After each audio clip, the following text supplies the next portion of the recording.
Assalamualaikum warahmatullahi wabarakatuh. Tepangaken nami kula Ermin Wijiarti saking kelas 12 IPA 3. Ing wekdal punika, kula badhe maosaken geguritan ingkang kula damel inggih punika Elinga Ngger. Saiki jaman wis maju.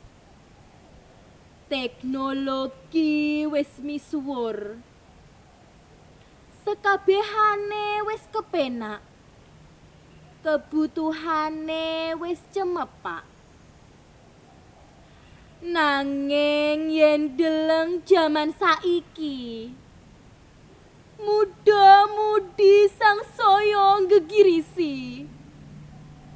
Budal sekolah mung dadi syarat situasi.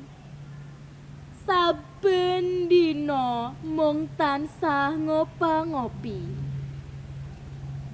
Elinga Ngger.